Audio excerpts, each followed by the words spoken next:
اللہ تبارک و تعالی نے جس طرح نفس انسانیت میں انسانوں کو برابر بنایا ہے، لیکن پھر انہیں درجوں میں فضیلت عطا کی ہے۔ کسی کو اللہ نے حافظ بنایا، قاری بنایا، عالم بنایا، ڈاکٹر بنایا، پھر اور درجات اللہ تعالیٰ نے نسبی لحاظ سے دیے۔ کوئی بڑا بھائی ہے، کوئی والد ہے، کوئی چچا ہے، کوئی دادا ہے۔ انسان ہونے میں، مومن ہونے میں برابر ہیں، لیکن اللہ تعالیٰ نے اپنے فضل سے بعض لوگوں کو درجوں میں بلندی عطا فرمائی۔ اسی طرح انبیاء کرام علیہم السلام بھی نفس نبوت میں برابر ہیں، نبی ہونے میں سب برابر ہیں، لیکن اللہ تعالیٰ نے درجوں میں بلندی عطا فرمائی۔ خود قرآن مجید نے ارشاد فرمایا تلک الرسل، یہ رسول ہیں، یہ رسولوں کی جماعت ہے، فضلنا بعضهم علی بعض، فرمایا ہم نے بعض کو بعض پر فضیلت عطا فرمائی۔ یہ جماعت ہے انبیاء کی، رسولوں کی، نبیوں کی، ہم نے بعض کو بعض پر فضیلت عطا فرمائی۔ کتنی فضیلت عطا فرمائی؟ فرمایا منہم من کلم اللہ، ان میں سے بعض ایسے ہیں جن سے اللہ نے کلام فرمایا، ورفع بعضهم درجات، اور فرمایا بعض ایسے ہیں جنہیں اللہ نے درجوں میں بلندی عطا فرما دی۔ وآتینا عیسی ابن مریم البینات، اور جناب عیسیٰ ابن مریم کو کھلی نشانیاں عطا فرمائی۔ یہاں بالکل عام فہم سادہ آدمی، کوئی ادھر ادھر جانے کی ضرورت نہیں، اسے سمجھ آتی ہے کہ کلام اللہ نے حضرت موسیٰ سے فرمایا، اور اللہ تبارک و تعالیٰ نے جناب عیسیٰ ابن مریم کو کھلی نشانیاں دیں، اور یہ جو فرمایا نا وَرَفَعَ بَعْضَهُمْ دَرَجَاتٍ، ہم نے بعض کو درجوں میں بلندی عطا فرمائی۔ مفسرین فرماتے ہیں یہ پتہ ہے اللہ نے نام کیوں نہیں لیا؟ اللہ کو پتہ ہے جب میں کہوں نا میں نے بعض کو درجوں میں بلندی عطا کی تو سمجھ جائیں گے کس کی بات ہو رہی ہے، یہ بتانے کی ضرورت نہیں ہے۔ اور یہ بھی نہیں بتایا کہ کتنی بلندی دی، اس لیے کہ کوئی ایسا عدد ایجاد ہی نہیں ہوا جس سے مصطفیٰ کریم کے درجوں کی بلندی کو شمار کیا جائے۔ کوئی عدد بنا ہوتا نا، کوئی وہ شمار ہوتا تو اسے شمار کر لیا جاتا۔ اعلیٰ حضرت بریلوی رحمۃ اللہ علیہ کے جو بڑے صاحبزادے ہیں نا، حضرت حجت الاسلام رحمۃ اللہ علیہ، ان کا ایک شعر ہے، معراج کا واقعہ بیان کرتے کرتے وہ بیان فرماتے ہیں، کہتے ہیں وہ حضرت جبریل امین نے آ کے کہا تھا نا یا رسول اللہ چلیے، گویا اللہ تعالیٰ نے طلب کیا، وہ کسی شاعر نے کہا تھا سر لامکان سے طلب ہوئی، اور سوئے منتہا وہ چلے نبی، کوئی حد ہے ان کے عروج کی؟ بس اتنا بتا دیتے ہیں بلغ العلا بکمالہ، کشف الدجی بجمالہ، حسنت جمیع خصالہ، صلو علیہ، کوئی حد ہے ان کے عروج کی؟ بس بلغ العلا بے۔ تو حجت الاسلام رحمۃ اللہ تعالی علیہ فرماتے ہیں کہ حضور جا رہے ہیں، نہ بلانے والے نے نام لے کے کہا ہے کہ کون بلا رہا ہے، نام نہیں لیا، ذاتی نام نہیں لیا، صفت سے بات کی، اور نہ یہ کہا میں نے کس کو بلایا، کتنا کہا سبحان الذی اسریٰ بعبدہ، پاک ہے وہ ذات۔ اب میرا خیال ہے کہ ترجمے کی ضرورت، سب کو پتہ ہے کس ذات کی بات ہو رہی ہے، جس نے سیر کرائی کس کو، بعبدہ، اپنے بندہ ہے، نہ وہاں ذاتی نام سے بات کی، نہ حضور کا نام ذکر، پاک ہے وہ ذات۔ تو حضرت حجت الاسلام فرمانے لگے طالب کا پتہ مطلوب کو ہے، اور مطلوب ہے طالب سے واقف۔ یہ بڑے لوگوں نے اس پر کلام کیے ہوں گے، لیکن بڑے باپ کے بڑے بیٹے کی بڑی بات سنیں۔ فرمانے لگے اعلیٰ حضرت بریلوی کے بڑے صاحبزادے حجت الاسلام حضرت مولانا شاہ حامد رضا خان صاحب رحمۃ اللہ علیہ فرمانے لگے طالب کا پتہ مطلوب کو ہے، اور مطلوب ہے طالب سے واقف، پردے میں بلا کر مل بھی لیا، پردہ بھی رہا، سبحان اللہ۔ دیکھو پردے میں بلا کر مل بھی لیا اور پردہ بھی رہا، چونکہ بات اس طرح کی کہ بات بھی پڑھ فَأَوْحَىٰ إِلَىٰ عَبْدِهِ مَا أَوْحَىٰ، ہم نے اپنے بندہ خاص کے ساتھ وحی کی، ما اوحیٰ، جو بھی کی، یعنی پردے میں بلا کے مل بھی لیا اور پردہ بھی رہا. سبحان اللہ. وَرَفَعَ بَعْضَهُمْ درجات، ہم نے بعض کو درجوں میں، سب کو پتہ ہے کس کو فضیلت ملی. اللہ نے ہمارے رسول پاک کو بڑی عظمتیں عطا فرمائی، اللہ نے بڑی شانیں عطا فرمائی. اللہ تعالیٰ نے حضور کے ذکر کو بلند کیا. اللہ تعالیٰ نے نبی پاک علیہ السلام کو حوض کوثر عطا فرمایا. اللہ نے محبوب کو کل کائنات کے لیے نبی اور رحمت للعالمین بنایا. اللہ تعالیٰ نے نبی پاک علیہ السلام کو سب سے آخری نبی بنایا. اللہ تعالیٰ نے آپ کو تمام انسانیت کے لیے کرم کرنے والا، ہدایت کا پیغام دینے والا بنا کے بھیجا. اللہ تعالیٰ نے حضور کو گواہ بنایا، بشیر بنایا، نذیر بنایا، اور فرمایا وَلَسَوْفَ يُؤْتِيكَ رَبُّكَ فَتَرْضَىٰ، آپ کا رب آپ کی رضا چاہتا ہے. اللہ نے حضور کو قرآن دیا، اللہ نے محبوب کو صدیق اکبر دیے، عمر فاروق دیے، عثمان غنی دیے، مولا علی دیے، حسنین کریمین عطا فرمائے.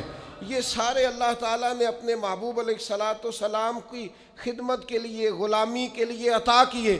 اللہ تعالیٰ نے رسول پاک کے دین کو پچھلے تمام دینوں کا ناسخ بنایا. اب کسی دین پر عمل نہیں ہوگا، قیامت تک سکہ مدینے والے رسول کا چلے گا. اللہ تعالیٰ نے رسول پاک علیہ السلام کو حبیب بنایا. اللہ نے محبوب کو نبیوں کا امام بنایا، کائنات کا سردار بنایا. کیا خوب کہا تھا چراغ گولرا نے، کہنے لگے ممکن نہیں مدح شاہ خدا. گیلانی پیر نے خوب کہا کتھے مہر علی کتھے تیری ثنا.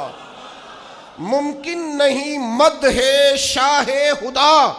زندگیاں ختم ہوئیں اور قلم ٹوٹ گئے، بس تیرے اوصاف کا ایک باب بھی پورا نہ ہوا. کہنے لگے بس رکھ دیا قلم، چھوڑ دیا بات.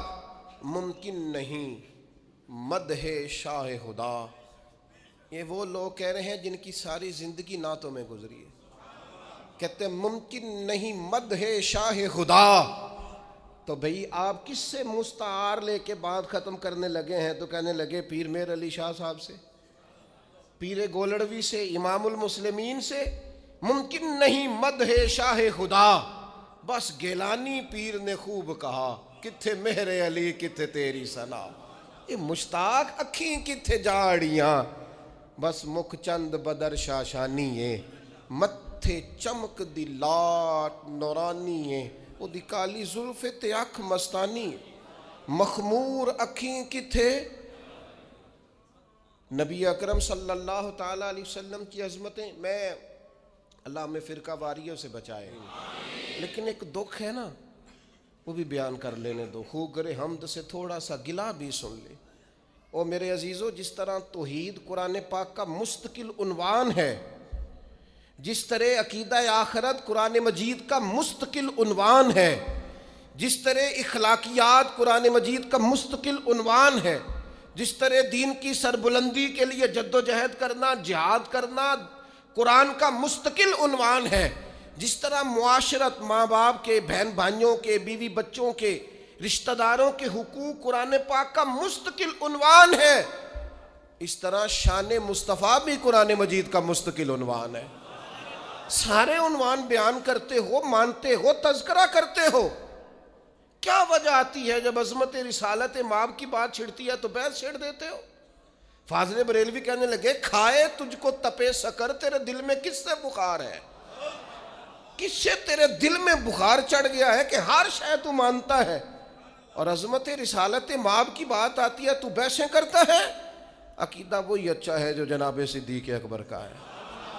کسی نے آ کے کہا تھا ابو بکر اگر کوئی کہے میں راتوں رات گیا ہوں اور راتوں رات آیا ہوں اور 18,000 سال کا گویا میں منظر دیکھ آیا ہوں، اور اتنی بات تو نص سے ہے نا، لیلم من المسجد الحرام الی المسجد الاقصی، رات کے تھوڑے سے حصے میں مسجد حرام سے مسجد اقصی، یہاں تک بھی کوئی جا نہیں سکتا، ممکن نہیں. کوئی کہے تو مانتے ہو؟ تو میں نہیں.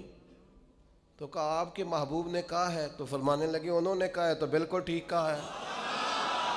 کہا بھی تو آپ نے کہا تھا کہ کوئی کہے تو میں نہیں مانتا، کہنے لگے چلا آیا ہو کوئی ہے، تم نے تو کوئی کی بات کی تھا، باقیوں کا حکم اور ہے اور محبوب کی بات اور ہے، ان کے تذکرے اور ہیں، ان کا فرمانا اور ہے، ان کا کہہ دینا کچھ اور ہے۔ میں نے تو کہا تھا کوئی کہے تو نہیں مانتا، اور وہ جو کہے اور جس وقت کہے اور جس حال میں کہے اور جس رنگ میں کہے، سانو قید سجن دا گہنا ہے، او جنج رکھے اونج رہنا ہے۔ وہ جیسے کہے، جس وقت کہے، جس ٹائم کہے، بات ختم ہو گئی۔ میرے عزیز پتہ نہیں کیا الجھاؤ پیدا ہو جاتا ہے۔ بالکل وہ میں رات پڑھ رہا تھا، ایک صاحب نے لکھا ہے نبی پاک نا خواب میں گئے تھے۔ یہ تو خیر بڑی دفعہ ہی میں نے بیان کیا ہے، اور ہر سال کوئی نہ کوئی نیا شوشہ چھوڑتا ہے۔ حضور کو معراج، میں تو انہوں آکھاں کہ راتی میں خواب دیکھیے کہ میں پاکستان دا صدر بن گیا، تو انہوں اعتراض ہے کوئی؟ تو سا کہنا جی خواب پاویں ساری دنیا دے بن جو، سانوں کوئی اعتراض ہے؟ لیکن آپ جاگتی آنکھوں سے یہ بات کہیں گے نا، اگر کہ میں صدر پاکستان ہوں تو لوگ کہیں گے جناب آپ سیانے بیانے بندے کیا بات کر رہے ہیں، یہ آپ مطلب کس جگہ بیٹھ کے کیا بول رہے ہیں؟ سوئے سوئے تو جو کوئی مرضی کہہ دے۔ اگر حضور فرماتے نا میں خواب میں گیا ہوں، تو ابو جہل کو کوئی اعتراض تھا اس بات پر؟ ابو لہب کو، عتبہ اتیبہ شیبہ کو؟ وہ تو اس لیے پریشان ہوئے تھے کہ حضور نے فرمایا میں گیا ہوں، میں گیا ہوں اور میں آیا ہوں۔ ان کی تو پریشانی تب بنی تھی جب حضور نے فرمایا مجھے اللہ نے عروج دیا ہے، وہ تو الجھے ہی تب تھے۔ رسول پاک صلی اللہ تعالی علیہ وسلم کو اللہ نے سیر کرائی۔ یہ جو معجزہ ہوتا ہے نا، معجزہ، اللہ کی قدرت، معجزہ، کرامت، بس ایک تھوڑی دیر روک کے نا، تھوڑی خشک بات ہے پر آپ نے سمجھنی ضرور ہے۔ ایک لفظ قرآن مجید نے کہا آیت، آیت ہوتی ہے اللہ کی نشانی۔ جب کوئی کام اللہ کی قدرت سے ہوتا ہے تو اس کو آیت کہتے ہیں، اور وہی کام اگر نبی سے ظہور پذیر ہو تو معجزہ ہے۔ وہ ظہور پذیر اللہ کی قدرت سے ہی ہوا ہے، اللہ کے چاہنے سے ہوا ہے۔ وہ بغیر کسی ذریعے سے ہو تو قدرت الہی ہے، پیغمبر سے ہو تو وہ معجزہ ہے، ولی سے ہو تو وہ کرامت ہے ہر جگہ اللہ کی قدرت ہی۔ جو نبی کے ہاتھ پہ معجزہ صادر ہو رہا ہے وہ بھی تو اللہ کی عطا ہی ہے نا، جو ولی کے ہاتھ سے ہو رہا ہے وہ بھی۔ یہ کرامت کہتے ہیں جی ولی نے کر دیا، بھئی ہوا ولی کے ہاتھ سے ہے لیکن قدرت کس کی ہے؟ اللہ کی۔ وہ ہمارے سلطان الواعظین رحمۃ اللہ علیہ اس طرح سمجھایا کرتے تھے، فرماتے تھے ہے دودھ ہی، لیکن اگر اسے جاگ لگا کے نا لسی کے ساتھ جما لو تو دہی بن گیا، اور اگر رڑک لو نا تو لسی بن گئی، اور اگر اوپر سے تھوڑا سا اتار لو تو مکھن بن گیا، اور مکھن کو گرم کر لو تو اصل میں کیا ہے؟ دودھ۔ تو فرمانے لگے در اصل پیچھے کار فرما کیا ہے؟ دودھ۔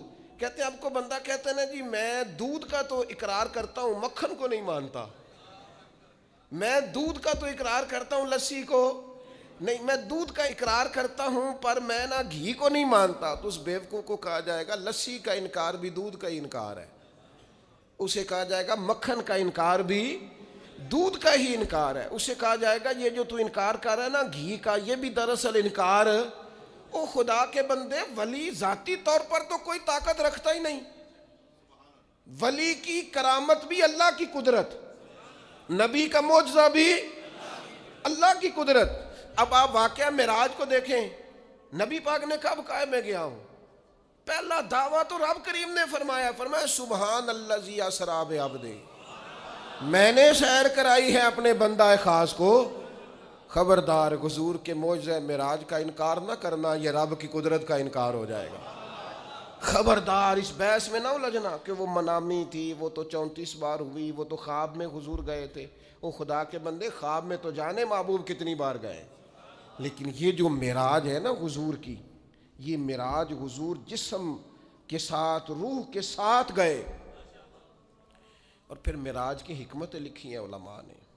کبھی کبھی نا دل بڑا اداس ہو جاتا ہے،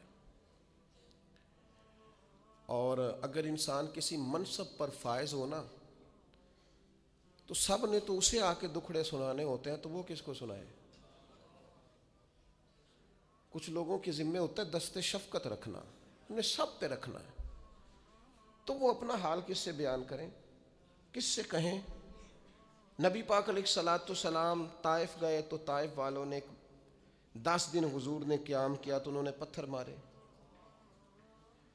اور حضور واپس تشریف لائے، اور ایام وہ تھے کہ جناب ختیجہ بھی وصال کر گئیں رضی اللہ تعالیٰ، حضور کے محبت کرنے والے چچا ابو طالب بھی انتقال کر گئے، دن غم کے، اور امت ہدایت پذیر نہیں ہو رہی، اس طرف نہیں آ رہی، یہ نبی پاک کے قلب اطہر پر بوجھ، اور حضور علیہ الصلاۃ والسلام ظاہری طور پر غم زدہ، تو حضور تو سب کر شفقت رکھنے والے ہیں، تو محبوب کس سے بات کریں؟ تو رب کریم نے حضرت جبریل کو بھیجا، فرمایا محبوب کو لے آئے نا۔ اس حالت میں جب کیفیات یہ تھیں تو اللہ نے اپنے محبوب کو معراج عطا فرمایا، اور رسول رحمت صلی اللہ تعالیٰ علیہ وسلم کو اللہ تعالیٰ نے اپنے حریم خاص میں بلایا، اور محبوب کریم علیہ السلام کو اللہ تعالیٰ نے وہ تسلی دی کہ اِنَّ فَتَحْنَا لَكَ فَتْحًا مُبِينًا۔ پھر دنیا نے دیکھا کہ پورے روبے زمین پر اللہ نے رسول پاک کے دین کو غلبہ عطا فرمایا۔ ایک حکمت تو یہ، دوسری حکمت یہ تھی کہ اللہ تعالیٰ نے نا نبی پاک کے غلاموں کو مقام دینے ہیں، جنت ملے گی، عروج ملے گا، درجات ملیں گے۔ اللہ فرماتے میں نے مومنوں کی جانوں کے بدلے ان کو جنت دے دی ہے، سودا کر لیا ہے۔ تو وہ جو محبوب پاک نے غلاموں کی جانیں وہاں دے کے اللہ تعالیٰ سے ان کے لیے جنت لی تھی نا، فرمایا لِنُرِيَهُ مِنْ آیَاتِنَا، محبوب ذرا میری نشانیاں دیکھ جائے نا، تو حضور پھر دیکھ کے آئے اور آ کے بتایا، فرمایا عمر میں نے تیرا گھر دیکھا ہے جنت میں، یہ اس عمر کا گھر دیکھا ہے جنہوں نے زندگی ساری زمین پہ سو کے گزاری، میں آپ کا گھر دیکھ کے آیا ہوں جنت میں، اور دروازے پہ حور بھی بیٹھی تھی۔ حضور فرماتے میرا دل کرتا تھا میرے عمر کا مکان ہے اور بڑا شاندار ہے، میں اندر سے دیکھوں، پھر میرے دل میں خیال آیا کہ عمر غیور آدمی ہے، کہے گا محبوب کا اپنا ہی بنایا ہوا قانون ہے، جس کے گھر جاؤ اس کی اجازت سے جاؤ، تو چونکہ آپ وہاں اس وقت ظاہری طور پر موجود نہیں تھے، اجازت طلب نہیں ہو سکتی تھی، لہذا دیکھ آیا۔ حضرت عمر رو پڑے، کہنے لگے مجھے میری ماں روئے میں آپ پر غیرت کرتا، آپ ہی کا تو صدقہ ہے۔ تو رسول پاک علیہ السلام کو اللہ نے وہ ساری چیزیں عطا کی۔ حضور رات کو کیوں گئے؟ پہلی بات تو یہ ہے کہ یہ جو رات ہوتی ہے نا، یہی بہترین وقت ہوتا ہے رب سے ملاقات کا۔ وَالَّذِينَ يَبِيتُونَ لِرَبِّهِمْ سُجَّدًا وَقِيَامًا، اللہ کے بندے راتیں سجدوں میں اور قیام میں گزارتے ہیں۔ آپ نے ناراض نہیں ہونا، ہم راتیں موبائل پہ گزارتے ہیں، ساری رات بیت گئی اور کوئی خاص چیز بھی نہیں، کوئی خاص کام بھی نہیں، کوئی دیکھنے والی چیز بھی نہیں، کوئی ایسا مطلب کوئی مسئلہ بھی نہیں، پتہ نہیں آل فول وقت یاوا گوئی، اور نہایت لغویات میں ٹائم، قیمتی وقت رات کا جو اللہ کی بارگاہ میں حاضری کا وقت تھا، جو اس کے حضور پیش ہونے کا وقت تھا، جو رحمت طلب کرنے کا وقت تھا، سارا ضائع کر دیا۔ ہمارے استاد صاحب فرمایا کرتے تھے رات کو پڑھا کرو، سکون ہوتا ہے، بندہ اطمینان سے پڑھ سکتا ہے، مطالعہ ہوتا ہے۔ کون پڑھے؟ اب تو دینی طلباء کے پاس بھی اللہ ماشاءاللہ وہ ذوق نہیں ہے کہ وہ کتاب کی طرف رجوع کرے، مزاج نہیں رہا۔ میرے بھائی رات کا وقت اللہ سے ملاقات کا، لیلا من المسجد الحرام الی المسجد الاقصی، رات کے وقت حضور تشریف لے گئے۔ بڑی خوبصورت بات لکھی حضرت شیخ ابو نور رحمۃ اللہ علیہ نے، وہ فرمانے لگے حضور کا ہر صحابی چاہتا تھا میں اپنے رب کو ملوں۔ وَإِذَا سَأَلَكَ عِبَادِي عَنِّي فَإِنِّي قَرِيبٌ، تڑپ کے آئے نا صحابہ، ایک دن عرض کی یا رسول اللہ رب کو دیکھنے کو جی چاہتا ہے، اس سے ملنے کو جی چاہتا ہے۔ تو اللہ کریم نے فرمایا وَإِذَا سَأَلَكَ عِبَادِي عَنِّي فَإِنِّي قَرِيبٌ، محبوب جب آپ کے پاس آ کے میرے بندے میرے بارے میں پوچھیں تو آپ ان سے فرما دیں میں ان کے قریب ہی ہوں، جب دعا مانگیں گے میں قبول کروں۔ تو حضور علیہ السلام اگر غلاموں سے فرماتے میں جا رہا ہوں تو رب کی ملاقات کا شوق تو ہر جگہ تڑپتا تھا۔ شاید باقی بھی عرض گزار ہوتے حضور ہم نے بھی جانا ہے، اور جہاں جبریل امین نہیں جا سکے وہاں کوئی کیسے جاتا؟ وہ کئی دفعہ انسان نے کہیں جانا ہوتا ہے نا، بلا مثال و بلا تشبیہ، صرف ذہن میں بات اتارنے کے لیے مثال دیتا ہوں، جانا ہوتا ہے نا تو بچے بھی ضد کرتے ہیں میں نے بھی جانا ہے۔ اب بچوں کے جانے کی جگہ نہیں ہے، وہاں لے جایا نہیں جا سکتا، تو والد کیا کرتا ہے؟ ان کے سونے کا انتظار کرتا ہے، جو رات کو سو جائیں تو سوئے سوئے نکل جاتے ہیں۔ ہاں اتنا کام ضرور کرتا ہے کہ جب واپس آتا ہے تو ذرا تحفے لے کے آتا ہے، ذرا تحائف کے ساتھ آتا ہے تاکہ بچے راضی ہو جائیں۔ محبوب کریم جا رہے تھے، کریم اگر فرماتے میں جا رہا ہوں تو سب تڑپتے، سب، ذرا سا تو دل ہے مگر شوق اتنا، میں بھی وہی لن ترانی سنا چاہتا ہوں۔ سب خواہش کرتے لیکن سب سو رہے تھے، محبوب تشریف لے گئے، لیکن جب واپس آئے تو نماز کا تحفہ بھی لائے۔ السلام علینا وعلی عباد اللہ الصالحین، اللہ کے بندوں پر سلام کو بھی لائے، اور ساتھ فرمایا میرے رب نے وعدہ بھی فرمایا ہے کہ مجھے اللہ تعالیٰ شفاعت کا حق بھی عطا فرمائے گا۔ یہ سارے تحفے لے کر رسول پاک صلی اللہ علیہ وسلم واپس آئے۔ اور پھر تیسری بات، اللہ تعالیٰ نے جس زمانے میں بھی کسی نبی کو مبعوث فرمایا نا، زمانوں کے تقاضوں کے مطابق معجزے عطا فرمائے۔ آج ہمارا دینی لوگوں کا پتہ مسئلہ کیا ہے؟ ہم قوم کی زبان کو نہیں سمجھتے، لوگوں کے نظریات کو نہیں سمجھتے۔ وہ ڈاکٹر اقبال کہتے ہیں ایک شخص سخت بھوک لگی ہوئی تھی تو ایک مولانا اسے دین بتا رہے تھے۔ آپ دیکھیں نا، حضور مکہ سے صحابہ کو لے کے مدینہ طیبہ آئے ہیں نا، تو سب سے پہلے نبی پاک علیہ السلام نے ان کی رہائش کا بندوبست کرایا ہے، بھائی بھائی بنایا، روٹی کھائیں گے، آرام سے سوئیں گے تو پھر دین کی بات ہوگی۔ ہم تقاضوں کو نہیں سمجھتے۔ اقبال کہتے ہیں کہ وہ بندے کو بھوک لگی تھی تو مولانا اسے دین بتا رہے تھے، تو اب وہ تڑپ رہا تھا کہ کھانا ملے، تو فرماتے میں نے کہا اسے پہلے روٹی کھلا لے، یہ کھانا کھا لے گا، اس کی طبیعت بحال ہو جائے گی، پھر تیری بات اس کی سمجھ میں جلدی آئے گی۔ اس کے شکم کی آگ کو تو روٹی چاہیے، اس کو پہلے کھانا دے۔ دینی ہم لوگ کیا کرتے ہیں، میں اپنی کمزوری بیان کر رہا ہوں، ہم بعض اوقات لوگوں کی سوجھ بوجھ کے اوپر کے مسائل چھیڑ دیتے ہیں، اس کا لازمی نتیجہ یہ نکلتا ہے کہ لوگ کہتے ہیں ہماری سمجھ میں بات نہیں آ رہی۔ تو میرے عزیز، جب آپ لوگوں کے شعور کے مطابق بات کریں گے، شعور کے مطابق، تو بات سمجھ میں آئے گی۔ رسول کریم صلی اللہ تعالیٰ علیہ وسلم کو اللہ تعالیٰ نے معراج عطا فرمائی، اس کی حکمتیں ہیں۔ نبی پاک صلی اللہ تعالیٰ علیہ وسلم مسجد اقصیٰ میں تشریف لے گئے، رسول پاک نے نبیوں کی امامت کروائی، نماز اقصیٰ میں تھا یہی سر، یا معانی ہو اول آخر، دست بستہ وہ سب پیچھے حاضر جو سلطنت پہلے کر گئے تھے۔ نبی کریم نے نبیوں کی امامت کرائی۔ ملت کے نوجوانوں، میری بات ذرا زیادہ غور سے سننا، رعب کا شکار نہ ہوا کرو، کبھی رعب کا شکار نہ ہونا۔ فلاں آدمی بڑی گاڑی میں آیا ہے تو مجھ پر اس کا رعب طاری ہو جائے، بہت بڑے پیسے لے کے آیا ہے تو رعب طاری ہو جائے۔ وہ میں نے دیکھا ہے کہ فلاں کے میں علاقے میں گیا تھا، سڑکیں بڑی پکی بنی ہوئی ہیں، رعب، یہ رعب سے نکل آؤ۔ جب رعب طاری ہوتے ہیں تو سچ نہیں بولا جاتا، جب رعب طاری ہوتے ہیں تو پھر انسان کی اپنی شخصیت ساری ضائع ہو جاتی، پھر آپ کا کوئی نظریہ نہیں، آپ کو تو جو کوئی کہے گا آپ وہ کر دیں گے، چونکہ آپ پر رعب طاری ہوتا ہے۔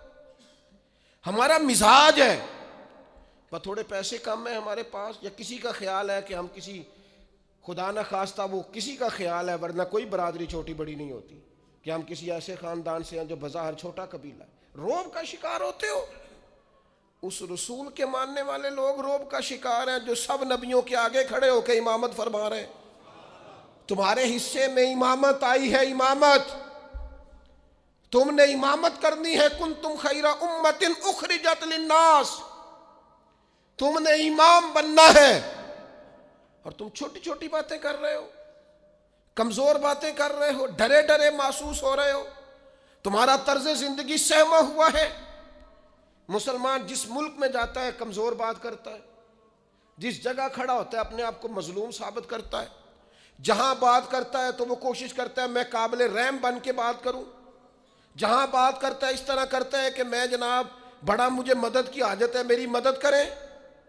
اقبال کہنے لگے بس 3 کام کر، لمبی نہیں، کوئی لمبی بحث نہیں، کوئی فلسفہ نہیں، صرف 3 کام کر۔ سبق پھر پڑھ صداقت کا، عدالت کا اور شجاعت کا۔ اس شعر کو بھی بعض لوگ غلط پڑھتے ہیں۔ صرف 3 چیزیں، سبق پھر پڑھ صداقت کا، عدالت کا، شجاعت کا، کوئی لمبی بات نہیں۔ ایک تو سچ بولا کر، سچائی کا سبق پڑھایا کر، اور دوسرا عدل کیا کر، اپنی ذات سے شروع کر، اپنے آپ کو قانون کے سامنے پیش کریں۔ آپ کوئی بھی ہیں، قانون کے سامنے، کیا رسول پاک علیہ السلام سے بڑھ کر بھی کوئی بڑا عادل ہے؟ لیکن حضور نے تو اپنے ظاہری وصال سے قبر پر منبر پر بیٹھ کر فرمایا تھا، میں اللہ کا بندہ ہوں، رب کی بارگاہ میں حاضر ہونے والا ہوں، کسی کو مجھ سے کوئی تکلیف پہنچی ہو تو بدلہ لے سکتا ہے۔ تو اگر حضور فرماتے ہیں تو کیسے بالا تر ہو گیا؟ اپنی ذات سے ہم انصاف کرنا چاہتے ہیں، پر دوسروں کے لیے اپنی ذات سے عدل شروع کریں، اپنی ذات سے۔ اور تیسرا فرمایا شجاعت کا، بزدلوں والی زندگی نہ گزارو۔ ساری زندگی اسی رٹے میں ہمارا وقت ضائع ہو جاتا ہے، لوگ کیا کہیں گے، لوگ کیا کہیں گے، لوگ کیا کہیں گے، لوگ کیا کہیں گے۔ ایک دوست مجھے پچھلے دن کہنے لگے وہ میرا دل تو بڑا کرتا ہے کہ اب نہ میں بعض چیزوں سے باہر نکل آؤں، پر لوگ کیا کہیں گے۔ تو میں نے ان سے کہا کہ اگر آپ نے یہ کام نہ کریں، آپ لوگوں کی بات مانیں، تو پھر لوگ آپ کو ولی مان جائیں گے۔ جو کام کسے بادشاہ جو بات بھی تھی ان کی، مثلا اگر آپ نہیں کرتے اور آپ وہی کرتے ہیں جو لوگوں کی رائے ہے، تو پھر ولی اللہ مانیں گے لوگ آپ کو؟ یہ آپ کہتے نہیں، پھر بھی نہیں مانیں گے۔ تو میں کہا پھر لوگوں نو چھاڑنا، رب رسول دی سوڑ، کیا بات کرتے ہیں آپ دلیر بنے، زندگی شجاعت والی۔ رسول پاک کا مزاج کیا تھا؟ حضرت انس بن مالک رضی اللہ تعالیٰ عنہ ارشاد فرماتے ہیں کہ ایک دن رات کو مدینہ منورہ میں شور کی آواز آئی کسی ایک جانب سے، تو سب لوگ اٹھے اور ایک دوسرے کو اٹھانے لگے، اٹھو اٹھو دیکھو کیا ہوا۔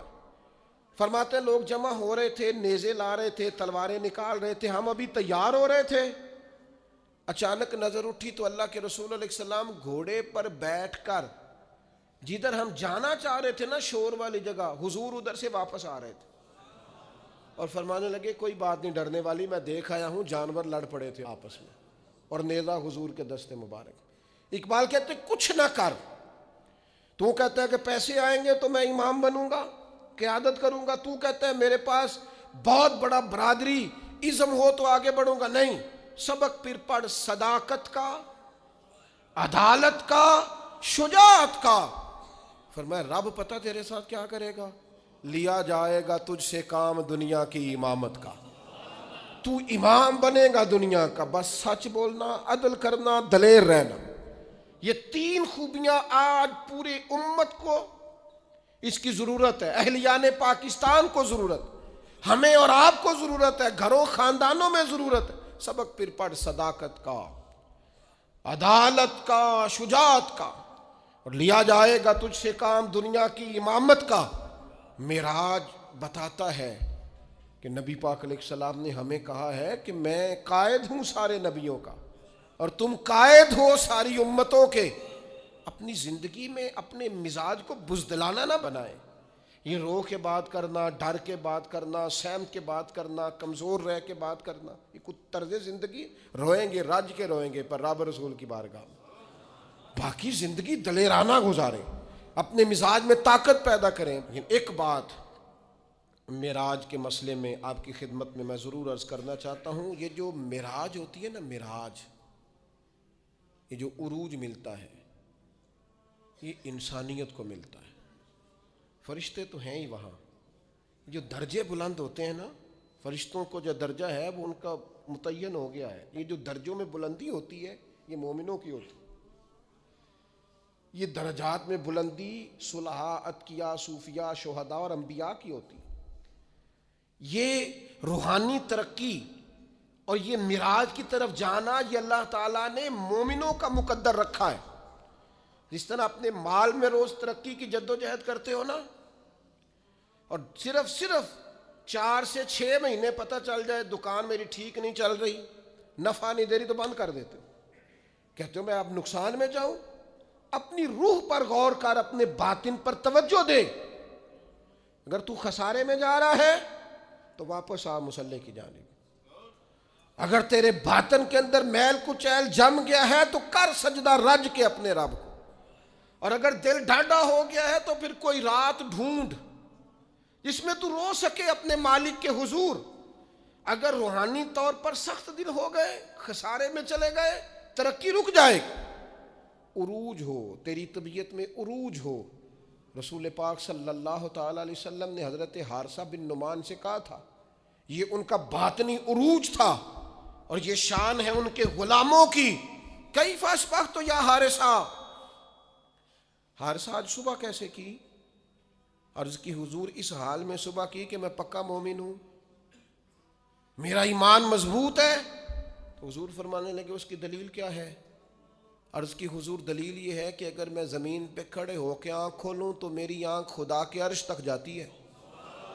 کہو تو راز حیات کہہ دوں، حقیقت کائنات کہہ دوں، وہ بات کہہ دوں جو پتھروں کے دلوں کو بھی پاش پاش کر دے. میں کامل مومن ہوں اور میری آنکھ اللہ کے عرش تک جاتی ہے. حضور میں دیکھ رہا ہوں جنتی جنت میں جا رہے ہیں. یہ میرے ایمان نے مجھے لذت دی ہے، عروج دیا ہے، کمال دیا. تو حضور فرمانے لگے نہیں، جو اللہ کے راز ہیں وہ راز میں ہی رہنے دے. میرے بھائی مومن اس کا تو ایک وقار ہوتا ہے، اس کی تو ایک شان ہوتی. کیا کہا نبی پاک نے؟ الدعاء صلاح المومن، دعا مومن کا ہتھیار ہے، یہ کافر کے پاس نہیں ہوتا. تیرے پاس ہتھیار ہے. ایمان کی صورت میں تجھے اللہ کا قرب دیا گیا. بیٹھ مصلی پہ مانگ اپنے رب سے. لیکن کیا کریں، اکبر الآبادی کہنے لگے مصیبت میں بھی اب یاد خدا ہم کو نہیں آتی. دعا منہ سے نہ نکلی، جیبوں سے عرضیاں نکلی. مختلف افسروں کو مختلف محکموں میں درخواستیں جمع کراتے ہو، رب کی بارگاہ میں آتے ہی نہیں. عروج تیرا تب پلے گا، تیری ترقی تب ہوگی جب پتہ چلے گا کہ تیرا قرب الہی کتنا ہے. میرے قبلہ عالم حضرت تاج الشریعہ رحمۃ اللہ علیہ کی ایک بات مجھے نہیں بھولتی. کسی نے کہا حضور فلاں مولانا بڑے معروف ہیں اور فلاں آدمی جو ہے ان کا بڑا مقام ہے اور فلاں کا بڑا نام ہے اور فلاں کا بڑا تذکرہ ہے. تو آپ فرمانے لگے دعا کرو اللہ کی بارگاہ میں مقام بنے، دعا کرو بارگاہ محبوب میں مقام بنے. دنیا میں تو مقام بنتے بھی ہیں اور مقام دیکھنا یہ ہے کہ ان اللہ کیا مقام ہے. اللہ تعالیٰ نے رسول پاک کو عروج عطا فرمایا. جم کے نہ بیٹھ جائیں، کام کریں، آگے بڑھیں، جد و جہد کریں. زندگی جو پانی چلتا رہتا ہے نا، اس میں کوئی ناپاکی گر بھی جائے نا تو چلتا پانی پاک ہوتا ہے، کیونکہ چل رہا ہے نا. جو لوگ کام کرتے رہتے ہیں کرتے رہتے ہیں. وہ میری والدہ صاحبہ سے کبھی کو کہتا تھا نا آپ بیٹھ جائیں، آپ تو کہتے پتر میں نے کچھ کرن دے ہو جے میں بہ گئی تو پھر بہ گئی. جو لوگ بیٹھ جاتے ہیں وہ پھر کچھ کریں، جد و جہد کریں، آگے بڑھیں. عروج پانا ہے امت کو اور سب کو کام کرنا، سب کو مل کے جد و جہد کرنی، سب کو مل کے آگے بڑھنا، سب کو کوشش کرنی.